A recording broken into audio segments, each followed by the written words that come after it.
ঈশ্বর করছেন। আমরা কি করি, আমরা কাজ করতে গেলে আমাদের প্লাস্টার করা দরকার। প্লাস্টার ছাড়া কিন্তু আমাদের সৌন্দর্য আসে না। আমরা প্লাস্টার কেন করি? আমাদের শরীরের মধ্যে যেমন হাড় আছে, কিন্তু গাঁথনি যখন করব, ওয়াল যখন থাকবে, সেটা হাড়টা আমাদেরকে নিয়ে সংরক্ষণ করে কে? চামড়াতে, তাই তো? চামড়া যেন বাইরে থেকে আপনার তাপ তাপ সহ্য করে হাড়কে সংরক্ষণ করে, তেমনি বাড়ির ওয়াল যখন থাকবে, প্লাস্টারের মধ্যে বাইরে থেকে চাপ তাপ এবং আঘাত থেকে রক্ষা করবে এবং বাড়ির মধ্যে ফিনিশিং সৌন্দর্য নিয়ে আসবে।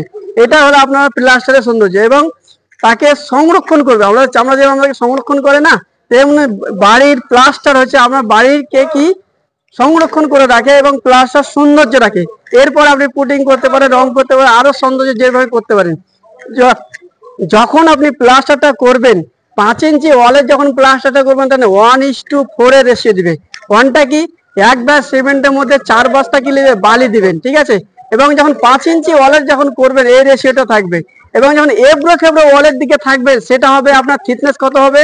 18 থেকে 20 mm।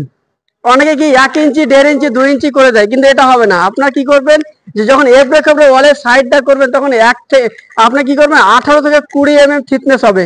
আর যখন লেভেল এরিয়া ভিতরের সাইডটা থাকবে, তখন আপনি করবেন 10 থেকে 12 mm আপনার থিকনেসটা হবে প্লাস্টারে। তো এবার আপনি প্লাস্টারে আপনি করতে পারেন। আমরা অনেকে কি করি, প্লাস্টার যখন করি, প্লাস্টারের সঙ্গে সঙ্গে আমরা তার আগের দিন কি করি, প্লাস্টার যখন করি তার আগের দিন, সেই দিনকে আমরা জল দেই, যে লেবার করে জল নিয়ে এসে ছিটিয়ে দিলেন। তাহলে এইভাবে করা যাবে না। যেদিনকে প্লাস্টার করবে, তার আগের দিন সম্পূর্ণ ভাবে আপনি জলে পরিপূর্ণ করে দেন।